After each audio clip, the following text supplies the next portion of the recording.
The Gambia office of the West African Examination Council, Waec, and Tuesday rewarded 9 students for their excellent performance in the 2020-2021 Wassce and Gabece examinations. Now, students from Nusrat Senior Secondary School,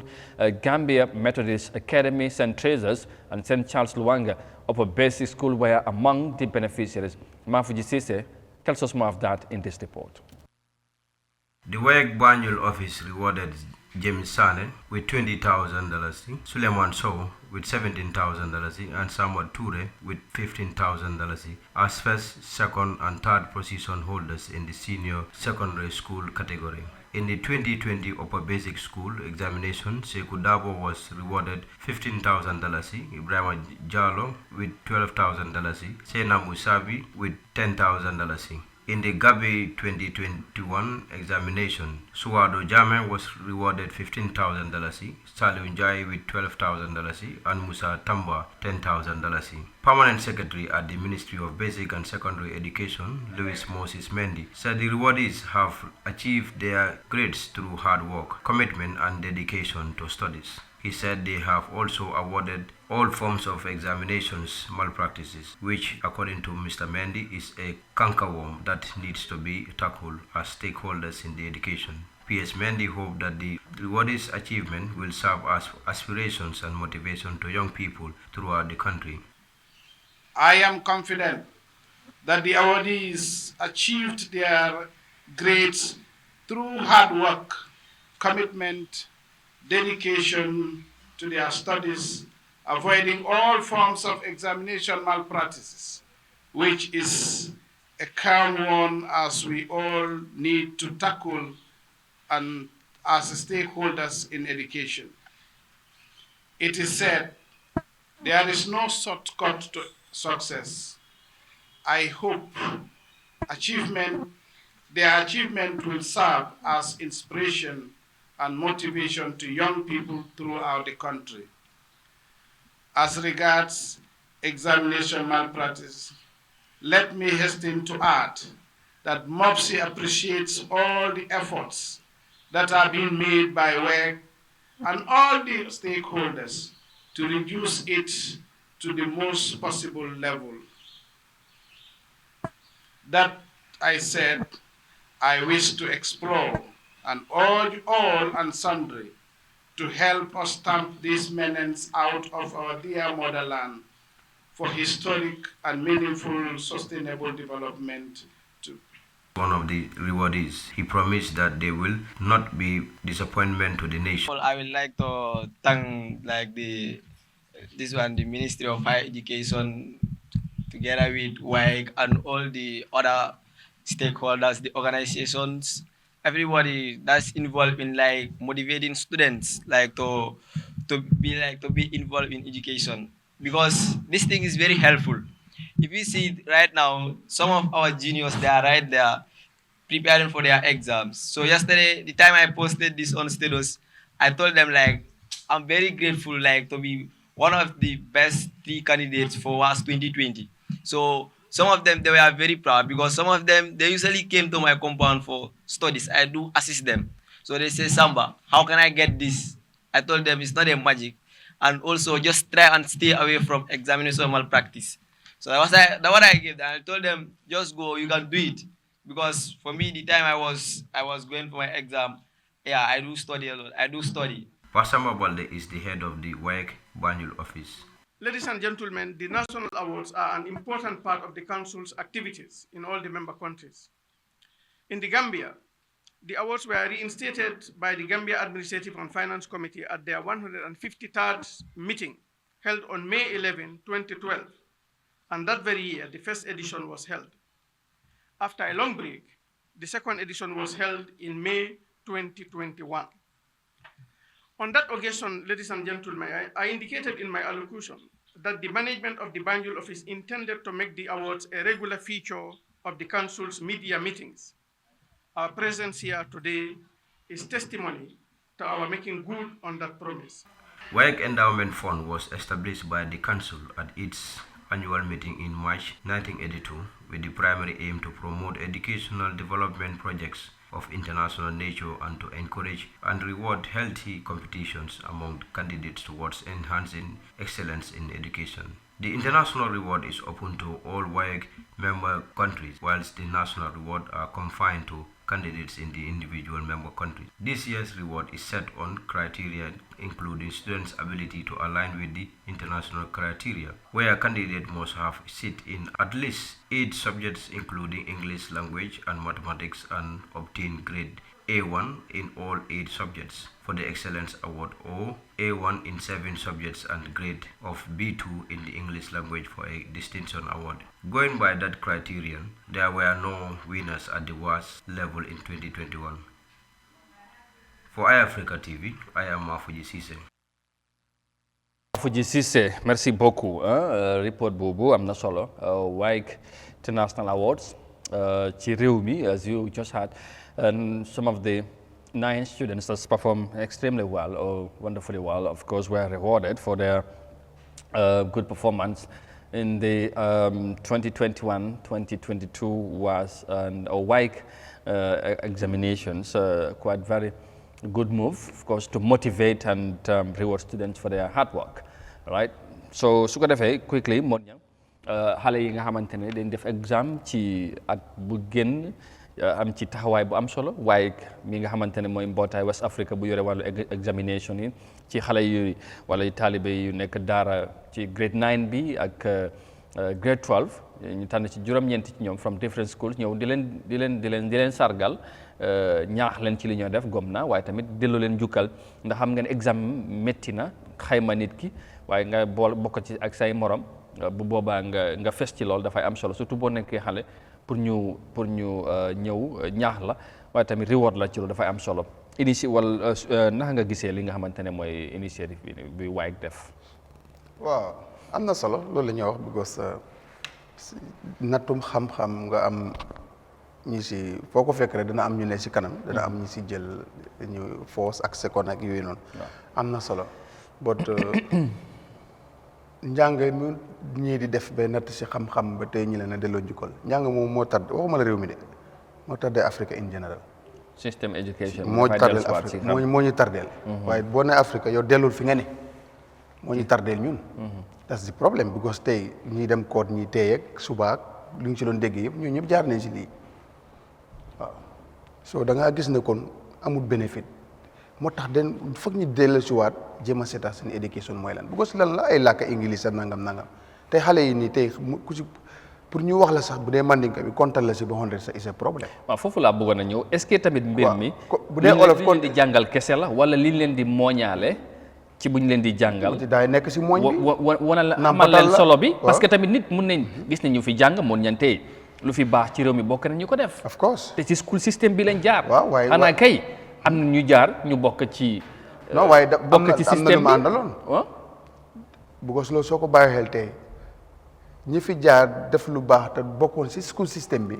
ñoom am na lu leen mooñaale bi foofu. mooñaale boobu nag foofu lay wax la léegi ñu la waa fii amatul. that's the problème la bu jamono léegi amatul parce que lii problème bi mooy ne bu njëkka jàng mi baaxoon na waaye dafa am mooñ goon lu ñu la nàmpataloon si kër gi am loo jomb def am loo rusa def ba kenn du la waas. waaye tey ñi jàng waas di leen joxe maxaama tey ñuy amee place dafa njaaxum moo xam ne ni fu ñu tourné ñu ngi leen a waas di leen wax lu ne so this is the problem foog ñu ceeñ ko amoon si leen nekk at this moment ba foog ñu ceeñ ko jàngal nga fekk jàngalul nit ki aadaam ak cosaanam lu mu jomba def ak lu mu jomb da def lu mu rusa def ak lu mu rusa da def jàngal ko diinaam boole ko suñ éducation bi jàngal ko tam làkkam ba mu ngi koo waxee ba su angale bi ne comme mu xam ne lii moom mooy ñëwal mun koo xam carrément li mu jàng yëpp mu xam ko si english bi. xam ko si olof bi xam ko si mandinka bi xam ko si séeréer bi. ba pare jukko bi tam ñu jéem ko boole si li ñoo jàngal defar ko. dara du baax bugg a ca réew su boobaa tam bu la fi waas joxee cadeau bu subaa boo duggee si office ñu waas la. this is the problem. foog ñu change éducation xëy na système bi tamit mooy problème bi fii ñun luñ nekk li ñu gars yi jox mooy luñ jëlee ci biti bu ñu depuis colonisation bi ba léegi mooy éducation système boobu la ñoo boobu rek la ñooy gën a jàngal xale yi waaye am na li nga xamante dañ ko ci boolew mooy daanaka ay mandarga yi nga xamante na woon nit nga bëgg ci réew am lim la jaral boo dégg naa yeneen réew yu mel ni comme réew mel ni comme Amérique bi la jàngal yow xale bi nga nekkee tout tànk balaa nga dugg everyday ci classe bi dañ lay wax sa réew lan la war a jalal lan ngay as national anthem boobu noonu lan la miin lan la war a jaral lan nga ban taxawaay waaw dañ la ci tàggat bi nga nekkee for exemple fii bi ngay dem nursery school nga xam nga man maa ngi fàttale ko bu ñu dem school time boo leen lay wax ne symboles yi nga xamante ne mooy national anthem bi Gambian flag ak Gambian motto bi lan what is this ban essence la am lan la tekki loolu lan la représente xam nga ma jox la seede waaw léegi loolu sax boo ma ne loolu am na léegi police station mu nekkee All Indus police nga ñu leen ko doon jàngal bu ngeen nekkee xale All Indus police station ñi ngay wàccee flag xaw ma éegal tombé naa ko xale yi wàccee school ñi ngay romb xamuñ sax loolu te time boobu ak liste jox cër symbole réew mi dafa bokk nga taxaw buñ ko ajal jox cër symbole réew mi dafa bokk pour nga waa jàngaluñ leen loolu jàngaluñ leen jox ak yàlla réew mu nga juddoo bëgg ko fonk ko difen ko value yi nëbbal ko yu ñaaw génne yu rafet yi dafa te loolu dafa bokk ci gom yàlla sax waaw bu ko si réew mi su baaxul doo baax waaw jàngaluñu loolu this is the problem fii de tey nga nga làkkee expose English te yow booy mandinka boo demee bari bu sax suñu la làkkee doo xam sax luy duuróoma doo xam luy moono lii loolu gàcce la dama gis woo benn doomam bi olof leen mënut a compte sax benn ñaar bu fukk ma xool ko ma ne ko lii problème la de bu rëy lii problème bu rëy la bu rëy c'est a big problème mun loo compte ba ten làkk bu nga xam ne nii nga ne boobu la te yaa ngee dem school c'est problème war nañ ko seetaan suñ ko seetaatu daal dañoo gën a dugg si pax rek parce que li ñoo jàngaloo amuñ si soxla du suñ bagage ok this is the problème maam ban solo nga gis ci mbir bi donte foog naa ne jàpp mën nañu of course lu ak lu ñoo mën a wax ci système bi yëpp waaye mën nañoo nangu tamit système bi indi la fi lu baax xëy na tamit am na nag li nga xamante ne lu bari li ñuy xaar surtout ci fi réew mi tollu jamono ji am na lu ci rax lu bokkul ci taxawaay yi ci lu bari waaye tey xale yu mel ni bu ñu defee performance ñëw ñu oo leen seen kanam yi ay kilifa delloo leen ji njukkal sargal leen dina tax tamit ñeneen xale yi nga xamante ñu ngi ci school si di leen bàyyi xel motiver ñeneen ñi pour ñu mën a def performance yu am solo bu ñu demee ci exam bi wala bu leen di tàggat ci school bi parce que tamit loolu dafa am solo tey boo xoolee lu ñu wax ne sax farlu bi ci xale yi ci éducation bi sax wàññeekoo na daanaka performance bi demoon na ba nit ñi am ci problème dafa xaloon na mu nekk problème waaye foog naa lii tamit dana inspire ñeneen ñi pour ñu am gën a am taxawaay xam ne lu leen di yóbbee ci school bi am na li tax. waaw ku góor loolu du dégg waaw góor. tege te ñoom tey li muy firndeel rek mooy ne. góorgóorlu nañ ba tey ji ñi dégg waaw góor kon loolu dañuy rafetlu initiative bi. dañ leen di congratulate waaye man my first point mooy ne liñ leen jox si ndàmpaay sax man dama ko xeeb. waaw li leen waaw 15,000 10,000 loolu daanaka xale yi boo xoolee ku ci nekk ci ñoom appraisal la rek xale tamit doo ko minal xaalis bu bëri noonu. non soo ne pour nit ki token of an appreciation. non waaye xam nga tey loolu tamit daf dee am. xam nga tey Amadou. nekkul lim lay won rek mooy ne ñoom seen bopp sax fullaluñ xale yi seen ndam yi ñu am. gis nga buñ ko fullaloon war nañoo teg ci xale yi lu nga xam ne dina bokk ci luy defar seen ëllëg mu départ ci seen àdduna. mais xam nga tamit lii boobu li nga wax nangu naa ba tamit da ngay fàtte ñen ñoo ko def. waaw muy waas. waaw non Waec. Waec dafa yaatu. waaw dafa xam nga loolu Gambia rek la office waaw waaye ñoom si office nekk fii ñoom ñoo ko def xëy na def nañ ko yeneen réew waaye li ma xam nga ñoom si li ñoo yëngu xëy na lii tey mën nañoo wax ne réew mi. suñu doomi réew ñoom ñoo ko waroon a def. Gambia si boppam ak yu mel. Amadou léegi pour nga jot sa result sax da ngay fay pour nga jot ko. pour nga jot sa result sax xaalis la laaj. waaw $200. pour nga ñaata student ñooy jeexal pour war a jot seen results dem fay $200. sa lijaasa bi. waaw pour nga jot sa results rek nga xam xam yow ndax da nga fail wala da nga pass $200. waaw $200. am na time boo nga xam free la am na time nga am free la doo si fay dara. léegi yow nga calculer 200. banque boobu dina si am xaalis bu bari. exactly léegi xaalis. loolu moo tax waaye loolu tamit dafa am lu ko indi. xëy na tamit mu ngi dellu impact boobu mu ngi feeñ si xale yi. is what I'm saying moo tax may la man ndàmpaay bi dama ko xeeb man foofu laa la waxee may la force ne because soo xoolee xale yi tey pour ëllëg 2022 2023 ñi gis xale bu doon fas jom gën a yokk ci ne man bu gën a bokk ci ñi ñuy jox ëllëg bul xool results yi understand nga xoolal ban réflexion lay jox nit ki pour mu am intention pour moom mu bokk ci ëllëg winners yi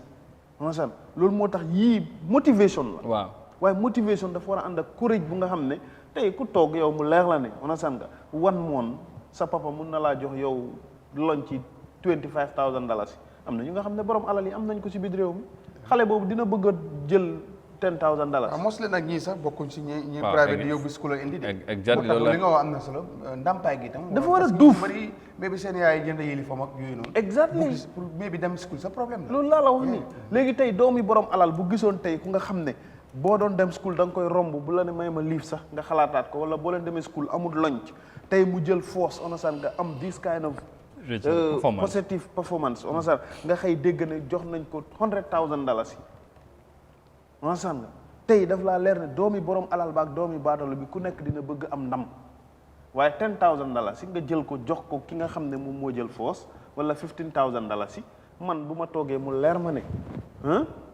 teacher bu ma dee study rek ñu ngi koy fay $30,000 yi pour mu study ma lan dinaa bëgg a jël li amaluma benn njëriñ. non waaye motivation comme noo ko waxee rek. pour encourage xale yi. xam nga lii gis nga tey exemple boo xoolee adduna nu muy demee tey gis nañ réew yu mel ni Sénégal fii ñu jege buñ demee ba commencé def compétition jàngam alxuraan nga gis xale bu wiin nga dégg ñu ne am na 10 millions CFA tey waajur yu bëri borom alal yi sax bëgg nañ seen doom yi jàngi daara. yes pour wiin ci millions yooyu noonu nga am kër maanaam bul jox xale bi xaalis xale bi soxlawut xaalis waaye tegal ci table bi lu nga xam ne tey jii dina tax waajur bu nekk bëgg doomam ëllëg mu bokk ci ñi ñuy lim ci lii. xale yi tam bëgg a bokk ci. xale yi tamit bëgg bokk ci ñu koy wiin because of dinañ xam ne lii dina am lu mu change ci seen life. bëgg a farlu ci waaw bëgg cee farlu. ñëw ci système bi li ñu wax ñun jaar nañ ci school. understand nga waaye daf laa leer ne tey jii one day maa ngi ko fi wax understand nga man gis naa xale bu nga xam ne jeexal na grade 9 mënut ABC ba Z. xale bu jeexal grade 9 mënut 1 2 3 ba 100 mënut laa spellal BOY. waaye kooku kon doo demut school yow maam.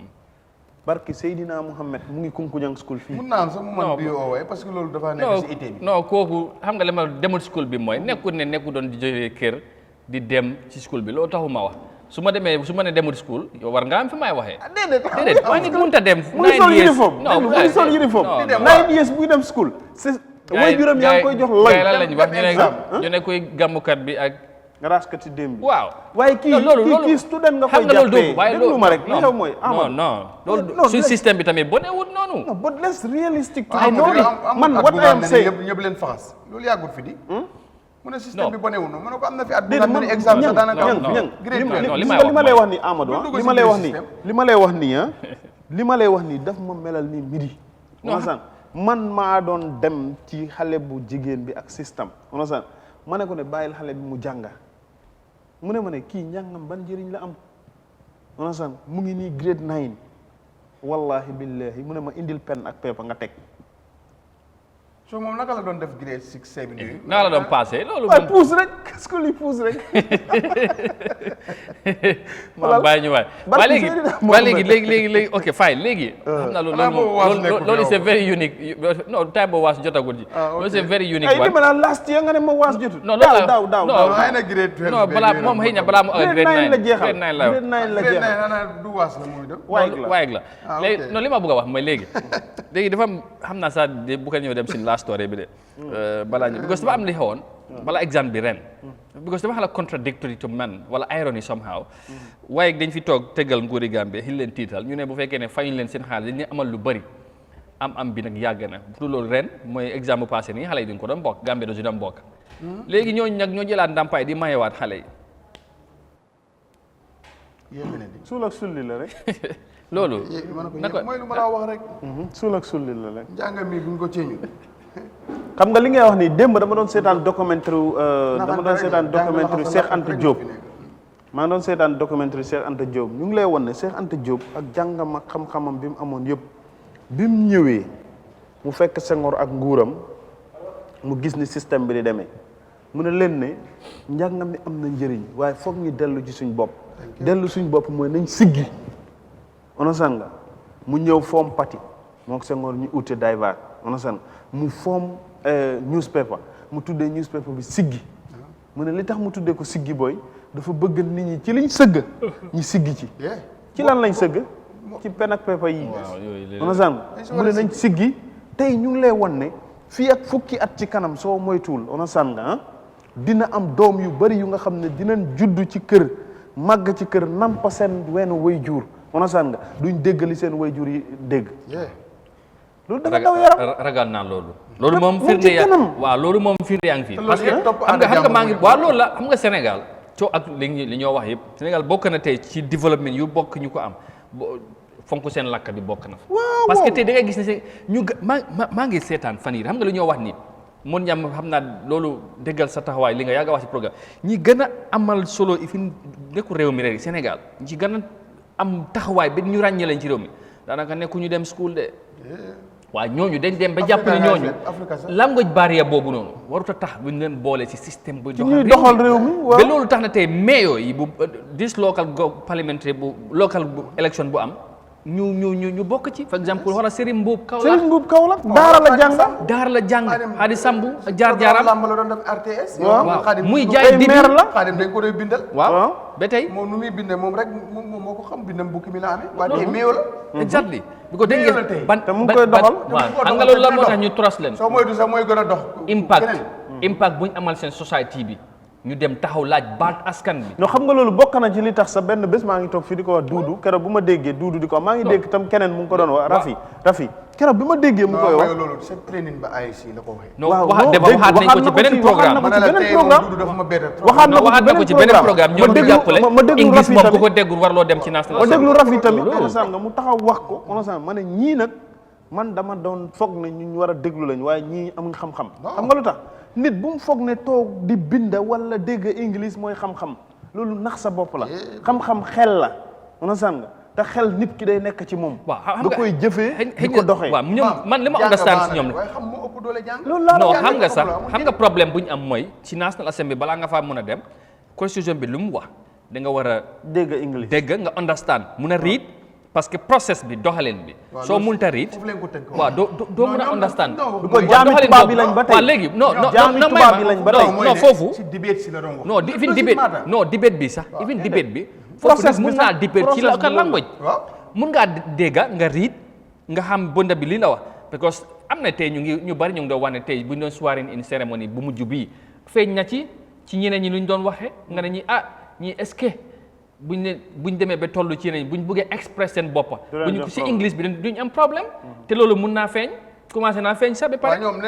léegi mbir mi mooy du foofu loolu mooy ne problème mun ngaa dégg nga xam ne this the issue but when you come yow nga bugg a wax li nga bugg a wax nga express sa bopp sa position pour nit ñi xam sa waa gox boo ko munee def bugg a def si English doo ko mun waaw buñ la bàyyee nga lakka pël bi nga dégg wala soose wala olof loolu laa wax mooy expression bi da ngay wax li nga bugg a wax ma ne loolu bu leen wax sa National Assembly wax leen commencé leen ci président Adama Barrow président Adama keroog bu muy mit Banjul Muslim Elders yi wax na lu ëpp 33 minutes teewut pepa kenn tiktokut ko juumut nit ñi sax dañ ne wax na toj ndax mu doon wax with free expression non suy wax local language waaye barki démb am xam-xam waaw kaddu ni doo ko dee xam fekk muy wax local language loolu laa la wax kaddu rek la xam tey ma ne xoolal keroog xam nga lu mu wax dafa wax bu nga xam ne dama ko dégg ma ne kii nit ñi dañ foog ne nekku fa mu ne sagari mbaxana moo gën boppam neen ba ñuy wax ne dafa ñàkk Banjul mu ne dëgg la man dama gëm yàlla ñu ne dama ñàkk Banjul waaye nag sagari mbaxana moo gën bopp neen xam nga lu tax xam nga ñam boppi neen la def boo ko tegaloon léegi benn kaala am na sagari mbaxana non loolu sax xam nga lu tax sagari mbaxana gën bopp waaw mu ne moo jël majorité waaw am sagari mbaxana moom may defenden bopp léegi nag loolu bu mën a wax ci English lan la koy waxee ba nit ñi déglu ko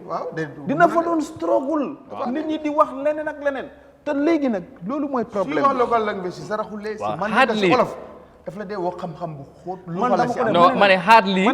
sax mu joxe statement wala speech ba pare nit ñi bañ ci am sikk-sikk benn wala ñaar ñëwoon président Barrow waxaat nii ñu wax waaye bu fekkee ne si yaa nga ne weeru koor président Barrow moo ay ko dafa mel ni bi moo li daf ko translate si local language nga sungoo kuntu oo nga dama dog suma koor bi pour loolu gars yi ko jël mu rëy kot jël jaase ak yëpp léegi man dama ko wax may leen ne man dama ko wax may leen man politicien yi Gambia yëpp man a fan nga bokk na ci ñi ci gën a intelligent Khalifa Sall ak Sidia Jatta Adama Barrow ak Mama Kandeh ak OJ ak OJ because Adama Barrow saraxule olof pël soose bu mu ci wax nga ne bii la gën a dégg. te dégg na loxo ba tam. understand yëpp dafa dégg seen loxo de. waaw te daf ko dégg ci lu set understand mun cee wax. mun la cee junja ba pare tontul boppam ci yow mi muy waxal. understand nga gis Khalifa Sall bu waxee olof nga ne kii olof la dégg. bu waxee soose nga ne soose la dégg. Mama Kandeh di same thing. la moo tax waaw parce que léegi nag am na solo de. parce que la moo tax CDM moom mu ne bu delloowaatoon ci National Assembly bii. waaw dafa doole dina doon promote local language pour ñu wax ko ci National Assembly boobu. léegi nag xam nga Gambien dañ dee jooj nit. yow kii dafa am mun liggéey wax ci English boo munee làkk anglais moom yow you are super fine you are super ok amuloo benn sikk. waaye local language dañ ko fulalu gis nga loolu dafa feeñ suñ media bi gis nga media bi ci boppam. dañu am problème boobu noonu. tey xoolal complexe bi nekk ci media bi complexe bi nekk ci media bi ñàkk gëm seen bopp on ñàkk gëm seen boppa yow da ngaa génn seen kër nga ne bàyyi saama nga dem fu nga xam ne ñëpp ba waa kër gaa fa nekk nga naan loolu laa la wax tey xoolal si media bi si boppam boo ci ñëwee tey di most popular programmes yi nekk ci media bi télévision ak radio yëpp on local language la ñoo làkk the most follow programmes demal online wala nga dem ci télévision yi léegi boo demoon ci télévision ci kër yi léegi xoolal the biggest thing that we have mu leer la ne réew mi dañu war a seetaat seen bopp Gambia fii toog di seetaan télé Sénégal di déglu ñoom li ñuy wax te amalu leen njëriñ moo leen gënal nga teg télé Gambia ñiy làkk English te yow nga leen sa bopp nga leen di waxal waaye duñ la déglu loolu amalu leen interest Adama Barrow bu yaakaaroon English bi rek du nekk président député yi fi fal yëpp ko si yaakaaroon du nekk président ko si gis campagne muy dem di làkk English ñu ko translate koo ko si gis amut so nekkul dina askan bi député yëpp gox buñ dem bu fa poli ëppee ñi làkk pol translate ko English to olof nga ñëw si National Assembly bi ki la fal toog du la seetaan nga ko làkkal làkku British jàmm rek loolu moom yëfi jàmm la bu yàggul rek suñ programme bi bu ñëw waxtaan nii ma dem si comment yi gis kenn gu doon laajte mu ne ñun lan lañ nekk di discourse am ku ko translate ñu ko ne ñii ñu ngi discourse about this ci English fekk moom xam naa ne nekkul Gambia dafa xam naa mu ngi doon topp mu ne nañ after moom mu ne est-ce que mu ne ndax ñun duñ làkk ci English am ko translate ma ne waa gis naa nag léegi mu ngi di mooy nekk diversity ñun am nañ ñu ñoo tàggee lu ñoo waxal Gambian si this is it dama dégg te am na lu ñoo def dañ ci bëgg a boole yëpp dañ bëgg a làkk ci anglais bu ci jotee li nga wax dëgg la programme bi dafa diverse dama déglu benn rajo keroog ñu ngi wax si mbiri dund bi am ku kool Nigerian la mu ne I can hear your language but I cannot speak it waaye xam dégg naa li ngeen a wax joxe si contribution am te kooku yàgg dafa yàgg mun a yàgg naa si dëkk bi waaye nguur gi moom si boppam yow nguur gi dafa war a jóg taxaw si dund bi parce que seer na price si seer neen loi si seer neen te topic bi olof leen ko doon def si radio boobu maa ko dégg mu kool si kooku yàgg na fi mu ngi wone ne mun na dégg làgg bi waaye mënu ko wax si contribution am daf ko joxe si English te soo ko déggee nu mu ko waxee nga xam ne kii déglu na déglu na waaw yes waaye kooku loolu la war a def waaye léegi na yow soo ko defee comme lu ma fi wax léegi ñi la fal toog di seetaan télé National Assembly ñu ngi lay seetaan maam nga dem fa nekk naan dekk si affaire yi di wax ki wax ba kooku di laajte kii li mooy wax dafa yéeme maam dafa yéeme si ñi la fal ñaari millions yi la fal yëpp bu dee président bi bu dee député yi yëpp bi nga demee si ñoom da nga leen wax ne su ma ñëwee dinaa leen defal niñ naatam ba ñu kele si mi aada mi waɗa ɗo mi waɗa nama ɗum so nga dem nag na leen fa ñukk mel ni kuy wax ay British naxaate bi moom ci ñàkk gëm suñ bopp ci waat bi la commencé waxuñu ak British yi waxuñu ak Spanish yow exactly waat bi soo xoolee président Adama Barrow ci waat bi lay commencé président Adama Barrow keroog bu muy waat dama toog li mu fa wax yëpp kit gars yi ma ne musiba baba kumba yow tokki lu tax tey ñu advance tokki dañ teg seen indi seen làkk développé Rwanda even Ghana ñeneen ak ñeneen di seen thing Sénégal gis nga waaye ñu Sénégal am complexe sax pour wax ñu làkk buñ dégg boo demee si ndaje sa rus ngay wax mandinka o rus nga wax pulaar keroog bu demee si ñun ñëpp ak suma moro ñu fa nekk ne I am this and this from this mun ñam mu ña asalaamaaleykum man la Modou Mohamed ña jógee ko Afrique ñëpp di ko xool buñ génnee gaa ñu ne yow sa nuyoo bi was unique te fekk ay Gambians complexe rek moo ñu buñ jógee nag buñ defee training bi ci English ba pare buñ jógee ñu ne breakfast ndewo time doo dégg English ñun yëpp doo de booy naka yaa ngi cool gëj naa laa gis bilaay naka job booy bàyyil bëgg a lekk booy booy lafta damaro baake booy parce que il a plateau ñu booy dañoo nax suñ boppa affaire yi booy naxaate ñu ngi nax suñ boppa gis nga naxaate boobu mooy su ko defoon ñu ñëpp suñu laakay dinañ ko dégg gis nga naxaate boobu benn mooy tax benn dañuy yombal nguur gi luubal waaw xam nga lu tax waaw lu ci bëri ci askan wi pour nga gindi leen da nga war a wax luñ dégg ñi xam ko waaye problème la tey demal Sénégal ka dëkk Bakel ka dëkk Koungheul ka dëkk Maliforo fële ñëpp lii xew Sénégal tey dañ la koy wax ndax li xew mooy ñu ngi inform they are well informed waaye Gambians we are not informed definitely amul information definitely people are not informed te keroog rek président mu ngi ko wax ñu ngi toll ci génération ñu ngi 22 centuries understand ba 24 century ba tey jii mu am ñu nga xam ne understand démb rek recently mooy issue bi nekk di am Dubai am na Gambians yu nga xam ne ñu ngi fa ñu ne dañ dégg information bi dañ gis standard ñu ngi ci binda waaye léegi ñoom sax dañ bëgg a leeral seen bopp may leen lan mooy seen problème ñu ne because of xam nga information bi ni ñu ko nekk di expressé Gambia ak Gambians yi ni ñu ko nekk di jëlee ñun dañ ci war a leeral suñ boppa may leen nag problème bi ñu am mooy benn man information bi ñu ma seen si Mandinka lañ ko def ma ne ko dégg naa li muy wax waaye mënu ma la cee waxal dara benn ñaareel bi mooy story bii ñu bind ci English yéen a ngi toog fële ñu ngi yàq seen der ngeen jàpp ne seen waajur yàq ñu toog yëpp ñu ngi wax ne yéen ñëpp da ngeen ci bokk bëgg ngeen a leeral seen bopp naka ngeen mën a leerale seen bopp dem leen ngeen wax ak newspaper boobu benn ñaareel mooy yéen jàpp ngeen ne information bi niñ ko joxee ak ni mu amee dafa uute te Gambia ñoo am problème boobu tey audit report bi rek bu mu génnee biñ bindee ci article bi joxe headline bi dale ko audit report ak ñi nga xam ne ñoom lañ victimise ñëpp dañ génn di bong loolu ñu ne because of misinformation daf ci am te lan moo tax language barrière bi la language because audit boobu noonu bu fekkoon ne daal dafa génne sax mu laaka ci soose wala olof mu gën a leeral ñoom seen liggéey xëy daf doon gindi ci bari tamit ci loolu soo léegi soo gisee xëy na ñu xuus ci lii bu baax mooy essence of li ñu doon def waaye def nañ initiative bu am solo delloo njukkal xale yi of course is good but system education bi si boppam si réew mi saa itam foog naa ñu seetaat ko comme loolu moom nekkul lu bees sax te ñun kese waxuñ ko loolu tamit is something else